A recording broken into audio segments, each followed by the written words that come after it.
All right, well, we'll kick off. Welcome, everyone. For those who haven't met me, my name is Anthony Smith. I'm the current chair of the Airworthiness Department, and this is my third webinar on airworthiness.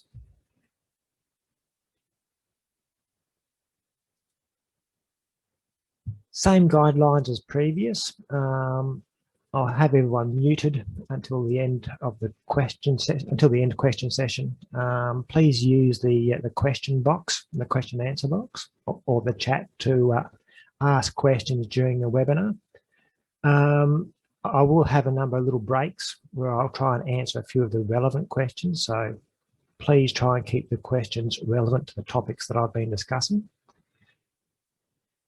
I did receive some feedback last time that people were having trouble typing fast enough for the question time. So if you do come up with questions, start typing away quite happily, and I'll get to them at the when I have a little pause.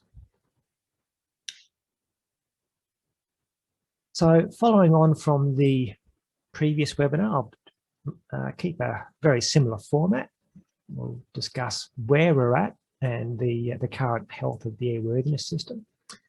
What is the Airworthiness Department currently doing and some of our projects that are ongoing at the moment, and the recent defects and incidents. And the feedback I had last time was that the defects and incident session was the most popular.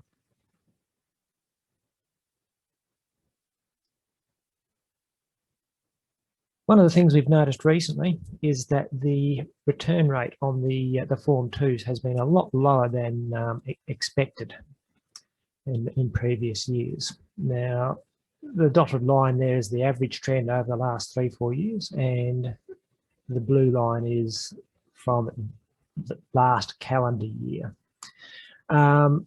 The blue line is based on the number of Form 2 kits that were sold. So we have seen returns from just under 70% of the Form 2 kits sold last year. Now, last year was a bit unusual. I think everyone will agree on that one.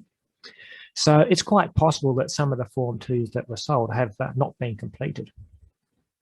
However, we do use the return data, particularly the hours and landings, regularly, either dealing with CASA, or in this case, we had a request from the insurer of the GFA, who recently requested an update on the annual hours and flights, particularly with a focus on last year.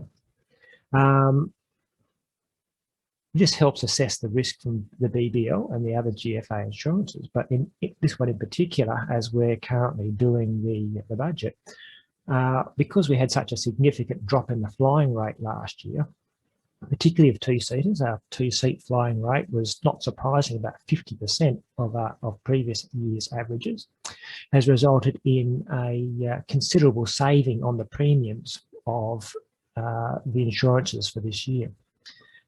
So it's well worth keeping this information up to date if you can.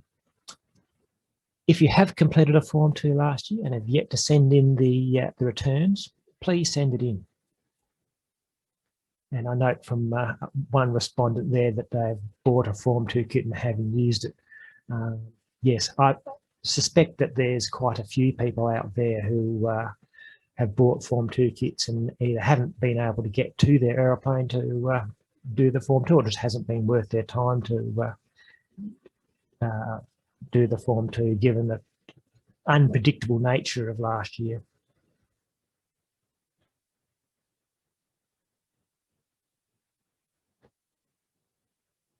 At the previous webinar, we were discussing the number of annual inspectors we had available in the system. And the question was raised on how many inspectors are doing actual Form 2 work.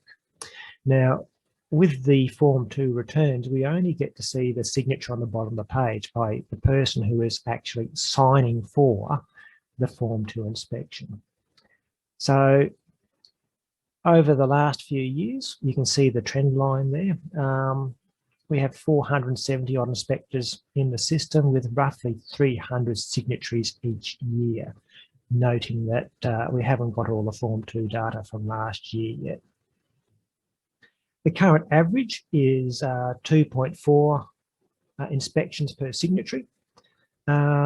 But that data is skewed by a small number of people doing what is a lot of Form 2 works. The record holder is 29, and that person is consistently doing 29 or 30 Form 2s each year. The majority are doing 1 or 2 annual inspections, with 300 people signing for Form 2s. You've got around 150 on average just doing one. So that's 50% of annual inspectors are doing 1 Form 2 a year, or signing for, I should say, 1 Form 2 a year, because we don't have a record of who's helped.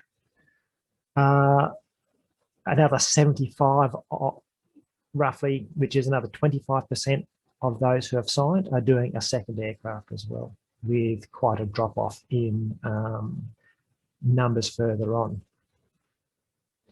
The thing to remember that with the number of people doing 10, that's 10 or more Form 2, signing for 10 or more Form 2s a year. So there's a lot of people doing just 1 or 2 aircraft, with a much smaller percentage doing small clubs, things like that. And right up until the point where you get up to AMO land or some very serious enthusiasts. So is there any questions there on the Form 2 return data, or the number of people actually signing for Form 2s at the moment?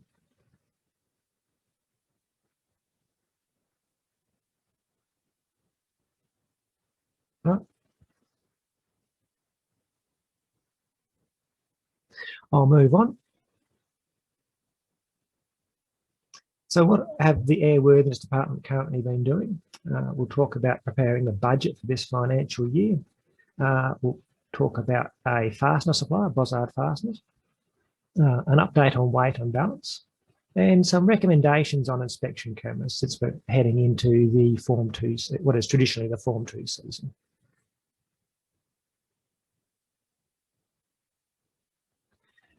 The GFA Exec Group is currently preparing the budget for the next financial year. It's no surprise that last year was a bit interesting financially. This year, for the airworthiness budget, I am looking at subsidising courses for women and juniors. I'm looking at purchasing battery standards to enable the adoption of a policy on LifePo 4 batteries that's very similar to CS Stan SC034B. So if you want to have a look at what that says, please have a look it up on the web. It's easily found. And I'll emphasise that the policy is likely to be similar to that. That's around about $2,800 to buy a copy of all the standards that are listed in that CS Stan.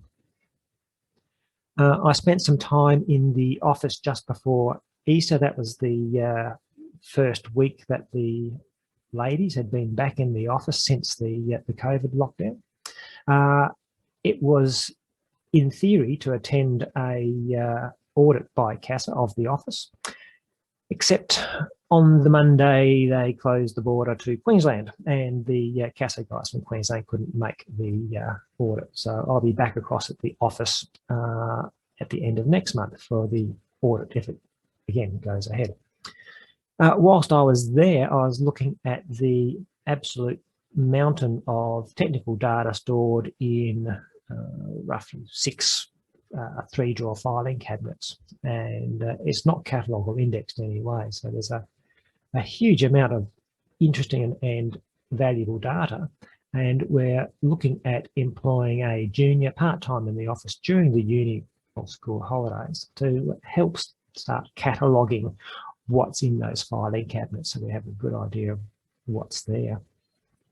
Included in that is all the paperwork and the approved data for modifications that have been approved through the GFA system over the years. And if we can start indexing that, we can start seeing if we can make use of that data on other aircraft of the same type. To give everyone a rough idea of the airworthiness budget, where this year we're looking at coming in roughly on $174,000 of income. That's predominantly through the sale of Form 2 kits. Sales for this month have been a little below average. I don't know why, but we're still looking at the sale of roughly 720 Form 2 kits for this financial year. The expenses is going to be down a bit, in the order of $85,000 to $90,000. An amount of the airworthiness expenses is travel expenses for doing airworthiness audits, and those sorts of things were minimised last year because we couldn't have people moving around so much. Next financial year, we're forecasting income roughly the same amount, but the expenses will be a lot higher. We're looking in the order of 120, low 120s if we get everything funded that we want to fund.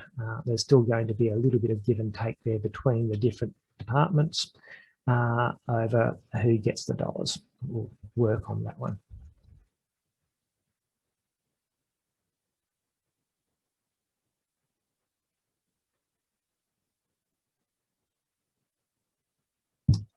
Bozard Fasteners. A long time project was in conjunction with an AMO to identify a local supplier of the low profile metal tabbed lock nuts that you often find securing belly releases and things like that. Fortunately, we've been able to identify the part number as a Bozard Fasteners part number, a BN 19175. And the Bozard Australia now have an online shop, and that's the website there. So these fasteners are available in a variety of sizes, but in boxes of 100. So please don't contact them if you only want 10 or 12, because you'll probably end up with 12 boxes. So you have 1,200 odd lifetime supply of these nuts. I will point out that these are a low profile nut. They have a reduced number of threads in the fastener, so they don't develop the same tensile strength as the full-sized nylocks that people will have been very familiar with. So these are not for tension applications. Also, they also have available castellated nuts in the BN 8635 for sizes M4 to M6, and a BN 157 part number for the larger metric sizes. Again, boxes of 100.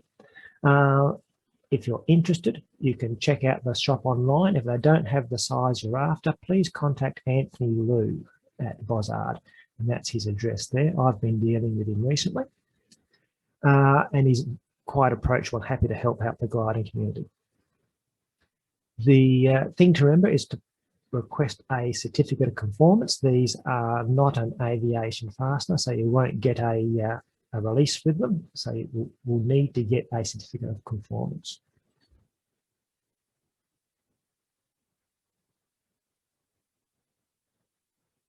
In a last minute hot to the press, this morning I submitted the weight and balance back to CASA.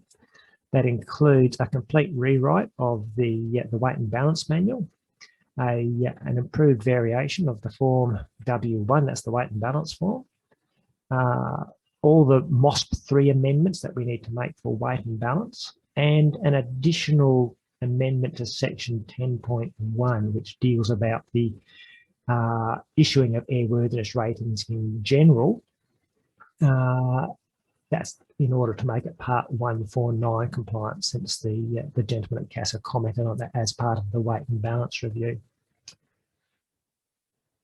Also provided to CASA was the revised course syllabi. This is in the GPC style format for the basic and the advanced weight and balance rating, along with the exam papers for those two ratings. Not submitted, but have been drafted, is new student and trainer guides for both the basic and advanced weight and balance And this is again following on from the GPC style of documentation. Whilst CASA is reviewing all of that, the weight and balance team will start kicking off with developing the new course material. I don't know how long CASA will take to consider the material I've supplied to them. They said they were pretty close to signing it off last time with some small changes. We'll see how long it takes them this time.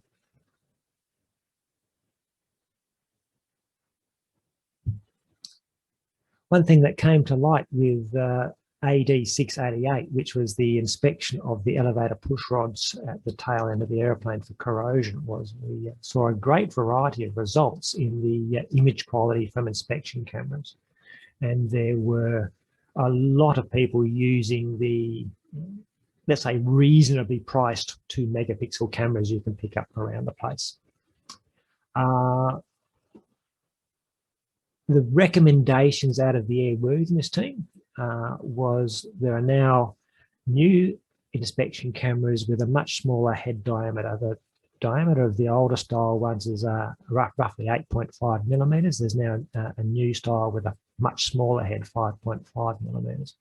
That enables you to get into the drain holes without fuss and into other small access corners.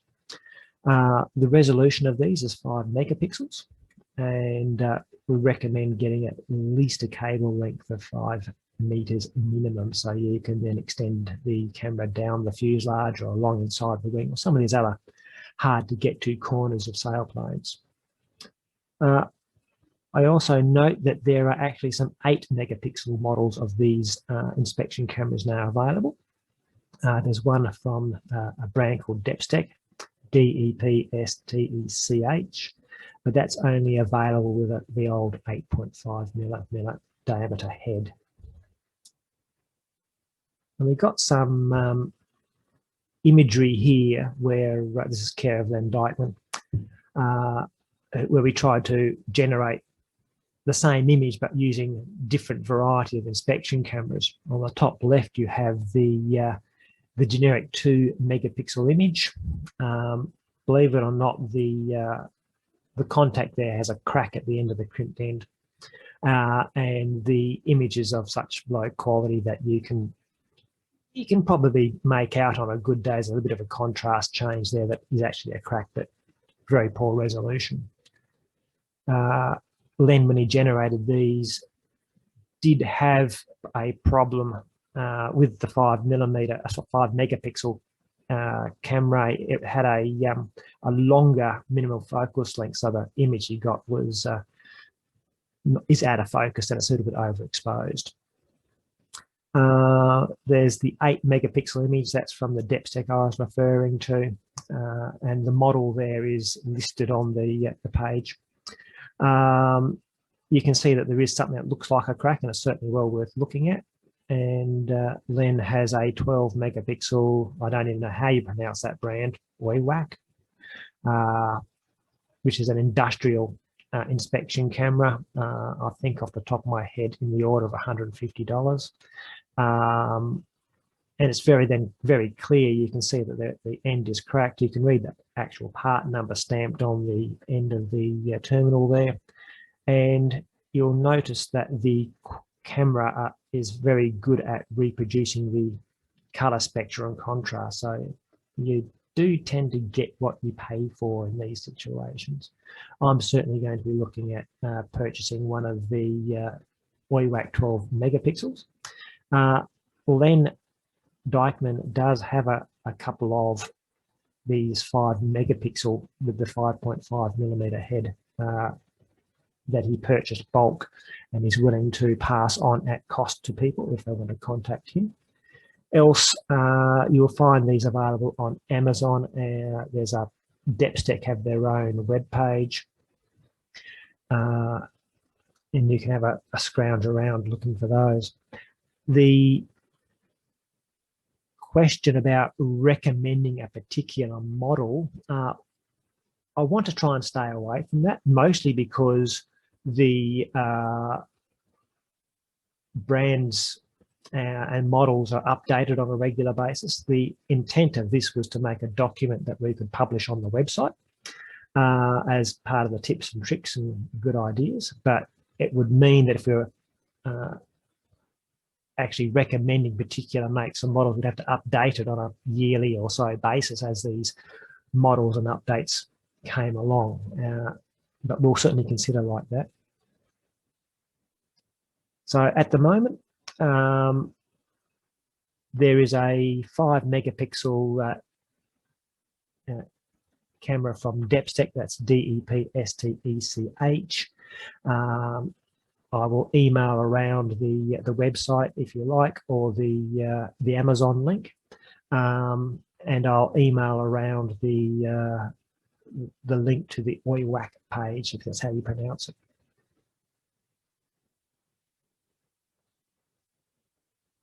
All right, any further questions? I've tried to answer a couple there from Jenny. Just noticed the one from Robert. Yes, Robert, that data with the inspections does include all the AMOs.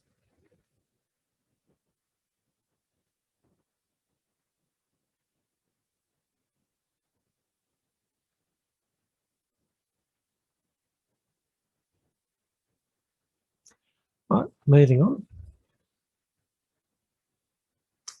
Into accidents and incidents.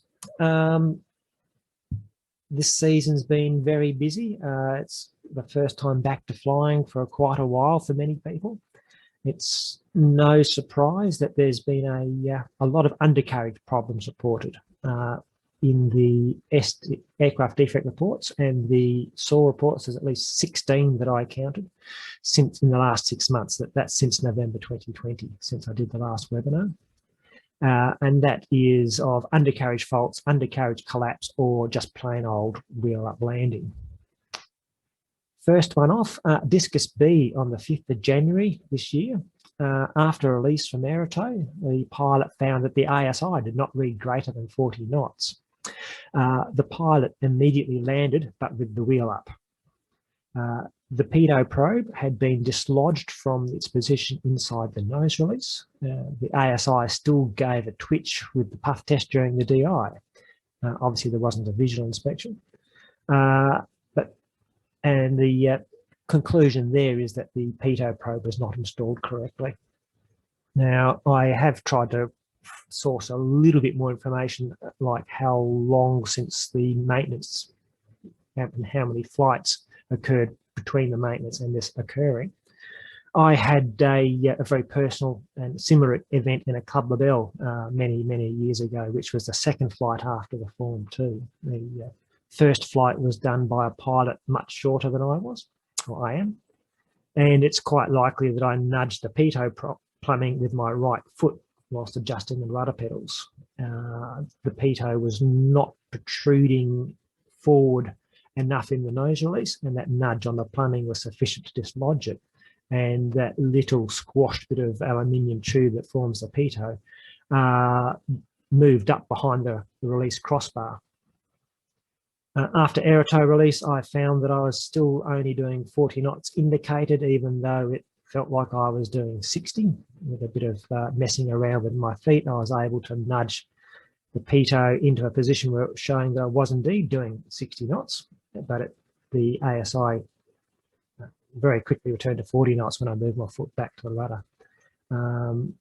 Obviously, I didn't do a wheels up in a Club Labelle, it's a fixed undercarriage, and I had quite an enjoyable flight over an hour, cruising around at 40 knots indicated throughout the entire flight. And I think it's the only flight I've ever done where I stayed at the one speed the entire time. Once I landed, I was able to reinsert the pitot tube, and it needed an extra almost 10 millimeters to push forward to get it so that it was never going to fall back out again.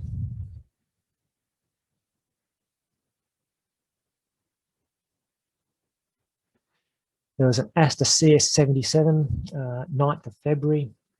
After releasing from Aerotow, the pilot attempted to retract the undercarriage, but the lever was kept on jamming 3 centimeters short of the fully retracted position. After several attempts, the pilot returned the lever to the down and locked position. and requested that a nearby glider visually confirm that the main wheel was in fact fully extended. The pilot then went on to enjoy a local flight with an uneventful landing. Inspecting the aircraft afterwards, it was found that the actuating lever behind the pilot's seat was misaligned on the connecting rod due to a missing circlip. So it was obviously moving laterally. The missing circlip was found on the floor inside the glider, and that circlip had been damaged or deformed, so it had jumped out of its retaining groove. Now, there was some comment in the investigation that this may have been caused during a recent outlanding event, which involved the aircraft travelling sideways for a little bit. My experience has been that most of the deformation is from overzealous use of the circlip pliers when fitting and removing these circlips, and these get deformed over time relatively easily. And these things are not expensive. If it looks slightly stretched, toss it in the bin, put a new one on.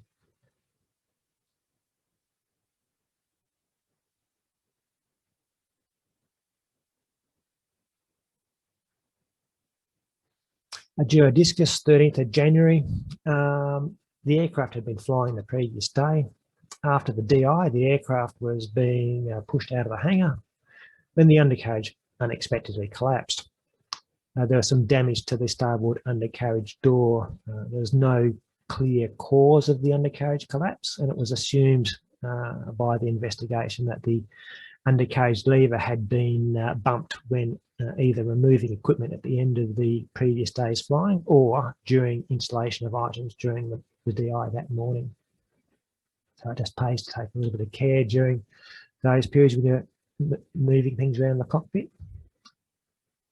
An SCD 55 on the 7th of March 21. This was an aerotow takeoff. There was a little bit of slack in the rope, and that got pulled tight and the aircraft bungeed forward, hit a tussock of grass and bounced into the air, and the undercarriage promptly unlocked and partially retracted. The SCD 55, I think, has an oleo on the retraction mechanism to help make it easy to get the wheel up. Fortunately, the aircraft continued flying and the pilot was able to lock the undercarriage down again. The takeoff continued. It had a successful flight. After the pilot returned, post-flight inspection, that the port side oversetter locking arm, which is circled in red in the picture below, is actually fitted 180 degrees the wrong way. So if you, and that's pretty unusual. It is difficult sometimes to get parts to fit the wrong way, but you can see that there should be a reinforced area there that should line up with the reinforced area there, which forms the lock on the overcenter. So if there is weight on the undercarriage, that should not be able to be unlocked. The interesting thing here was it was correct on the starboard side. So when fitting these components, it's always a good idea to double check that the left side looks like the right side and vice versa.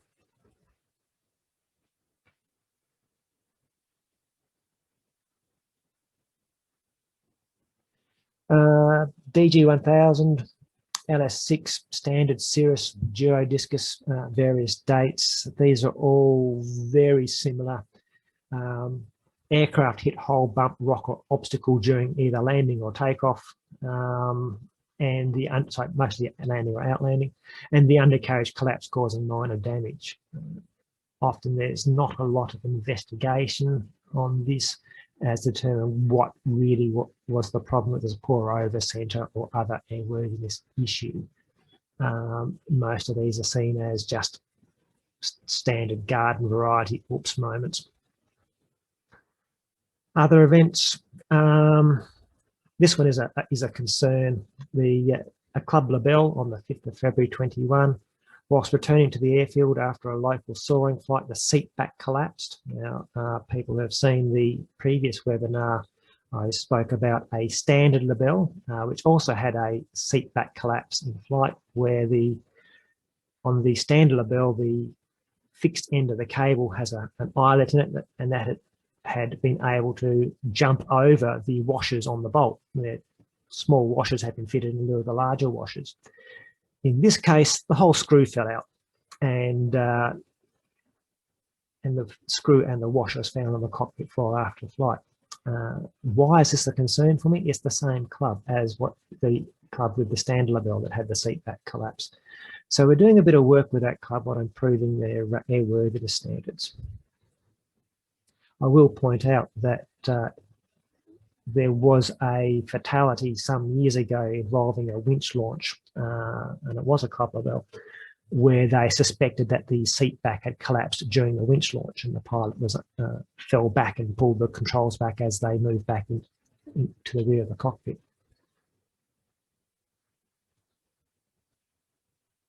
And some questions over on chat screen. Yes, I've got lots of windows open at the moment, so I'm not keeping track of where my chat screen has actually gotten to.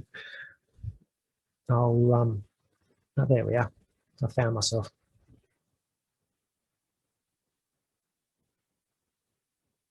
I'll answer some of those when I get to the end of this.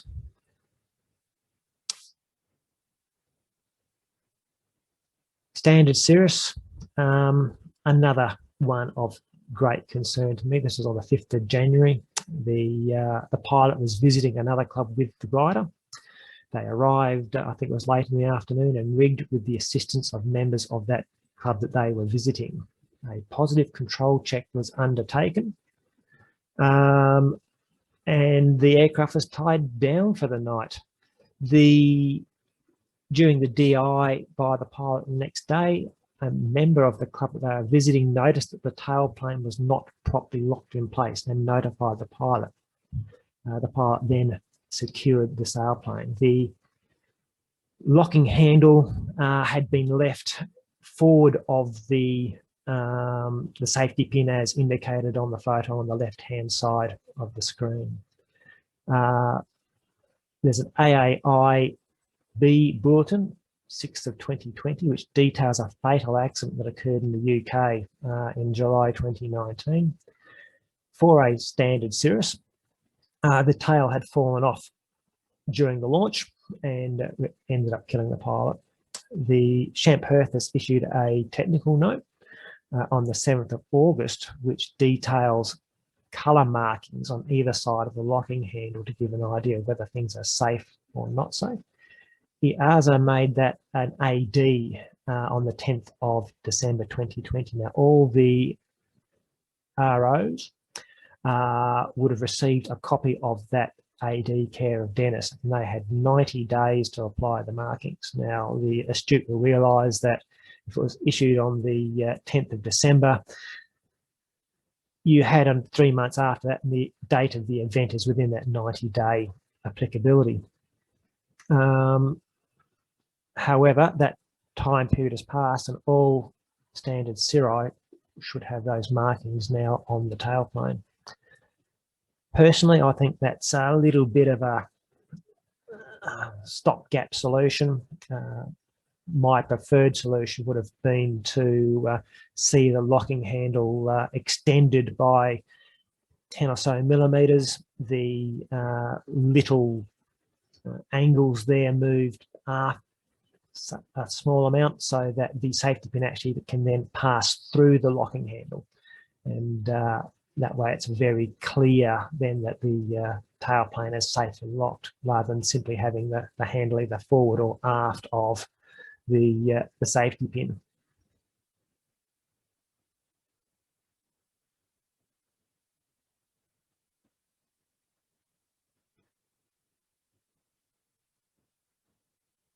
All right. Just kind of keep track of things. I'll answer some of those next. Fuel leaks. Ventus 3M, there's only one in the country. It was earlier this year, 13th of January. After flight, there was a large amount of two-stroke oil found on the rear fuselage and the fin. The fuel was found to be leaking from the pipe joining the fuel injectors, and there's a photo of the broken connection on the top right. A little insidious, because if it had cracked and failed, that failure was hiding behind the union connector, which is that blue aluminium fitting you can see on the left-hand side, would have been hidden by that. And there's all the fire lagging wrapped over the top. There have been 6 hours of engine running time since brand new before failure. The manufacturer has been notified and they've now changed the design to a flexible pipe. This ventus has been modified and all the future venti will be modified with this new design. Excuse me. I'm going to see if I can get this to work.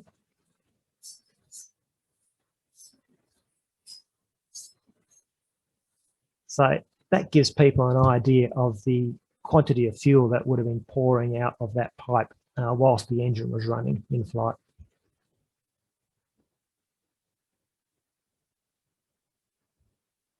And it wouldn't be a session on fuel leaks if we didn't go and involve STEMIs. So STEMA S10VT, relatively recent, 23rd of March, testing the fuel system under pump pressure with the cowls off in the workshop. The system held a boost pressure for about 60 seconds prior to the fuel pressure sensor failing and spraying fuel everywhere. Very lucky not to happen in flight. Partly a poor design, but it also appears that someone has previously tampered with the fuel pressure sensor and has removed and refitted it and not seated the O-ring properly. There's some sealant missing and there's a Loctite on the thread was also missing. I'll point out that the Super Zamango that went for an unexpected swim after an engine fire was that fire was fed by the oil system, also caused by an O-ring that was not seated properly during installation of components. Now for the STEMA, later models have a different fuel pressure sensor unit. It's an off-the-shelf rather than a STEMA design, and the owner is currently researching the retrofit of this newer fuel pressure sensor unit with STEM.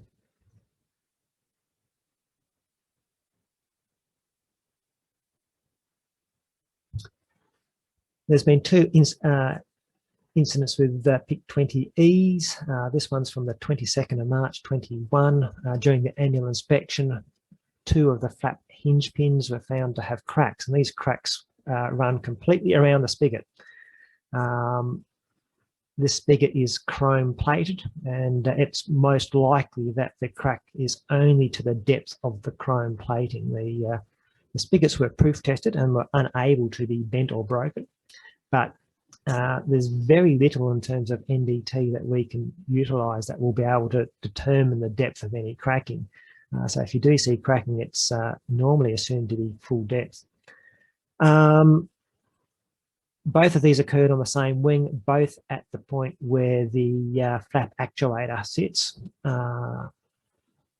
adding a bit of extra confusion. Not all PIC20Es have these the same fittings. The E2s have a different style fitting, and not all the PIC20Es have spigots that are chrome plated. So there's a high degree of variability between what's fitted to different aircraft. In this case, the cracked spigots have been removed and new spigots manufactured from chrome moly tube to the drawing specification and have been welded in place. I've yet to get those, and I'll go and have a further investigation as to how deep that chrome plating is and how far down that cracking went. And this very, very fresh, 15th of April, don't know the whole details yet.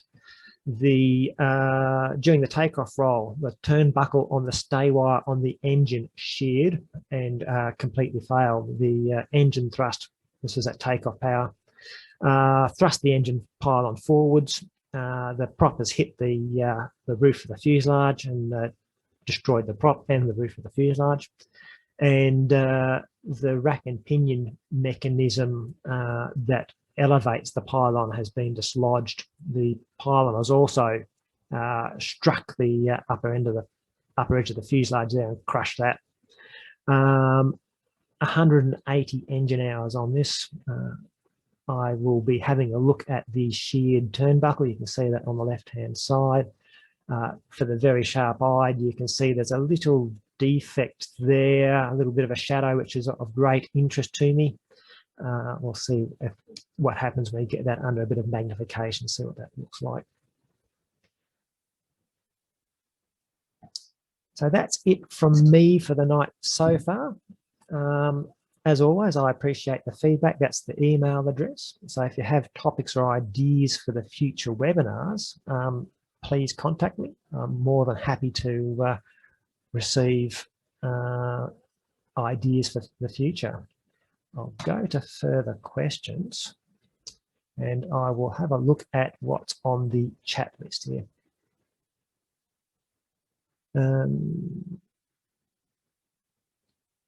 Yes, the Janus A has a similar locking pin. There's the Schempp-Hirth flying tails all have a similar arrangement to the standard series, and I'd be interested to hear from any of the Schempp-Hirth owners with the flying tails, whether they're interested in trying to develop a mod where the locking handle is extended so that the locking pin then passes through the handle, so it's very obvious that it's positively locked.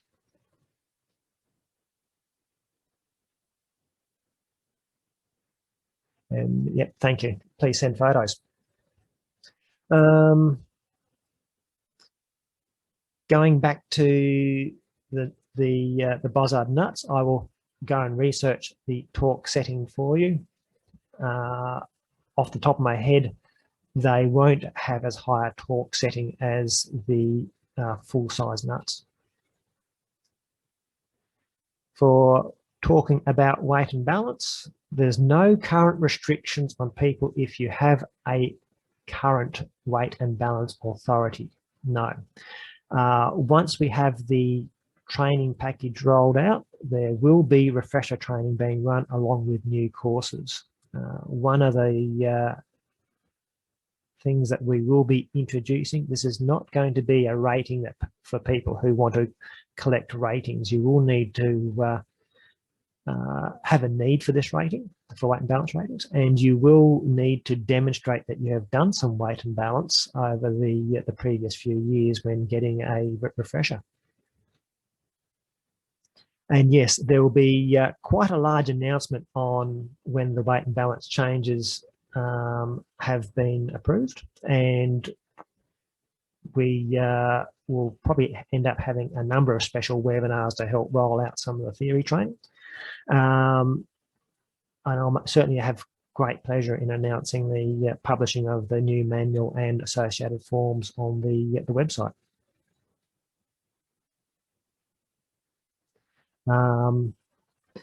There's a question there from south of Gippsland and Max Speedy. Max, if you can contact me directly with your request there about what you want, I'll be more than happy to supply it to you.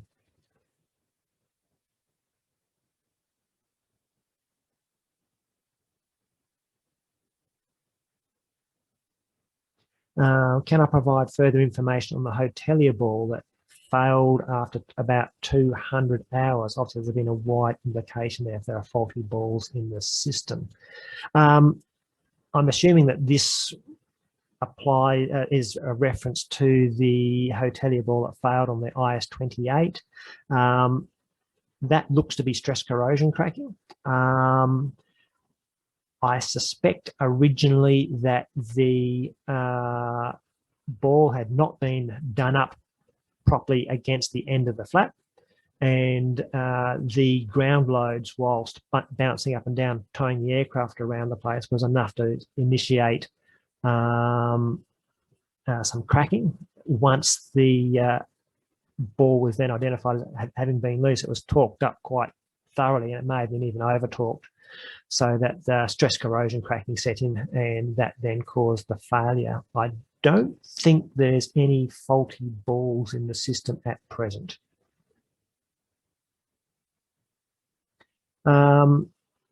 Question there on the DG1000, on the large force needed to raise the undercarriage on the DG1000. I have no experience on the DG1000 or the forces required there. I'm sorry, I can't answer that one.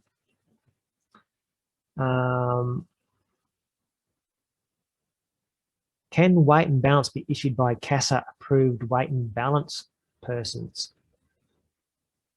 Yes, if they come and ask me first is the answer to that one. They will have to do it in accordance with our procedures, which means I will need to give them a tick in the box first. So correct, that was the IS-28, yes. So back onto the hotelier ball. To the best of my knowledge, there's no faulty balls in the system. It was a case of poor installation initially of the hotelier ball, then followed by some pretty extreme torquing. All of the plating on the underside of the nut section of the ball had been scraped off quite vigorously by the amount of torque that had been applied to the ball head. Is marine grease okay for gliders? The biggest problem with greases is where you use it. And I always use the aviation grease because it's rated for very low temperatures and guaranteed not to freeze up and cause stiffness at very low temperatures. The marine grease, you'd need to see what temperature it's rated down to. And if you're very much into high altitude flying, wave flying, that kind of thing, in particular, check the temperature ratings of your lubrication. End up having controls being very stiff to move once the grease freezes up.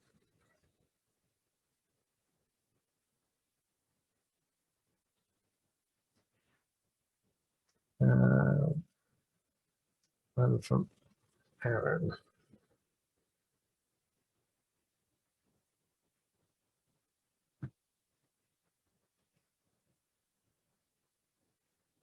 Just making a couple of notes.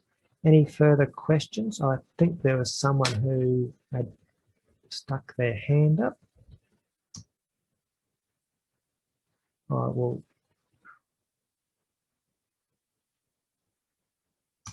stop sharing the screen. Hopefully it will just be yours truly on the screen.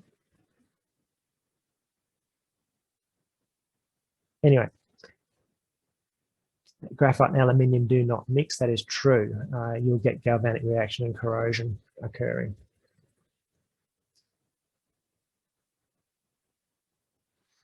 Any further questions? Still more capping on the chat. Use me other mean for the form to return. Yes, could use a few statistical techniques. I do try and keep it relatively basic and easy to use. There's a little bit of number crunching involved and a bit of processing to get the data out of the database to start with.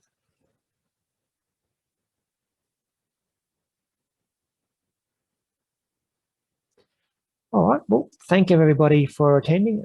We had up just over 88 participants there at one stage. I think that's the record so far. And I look forward to presenting again in another 6 months' time. Awesome. Have a good night.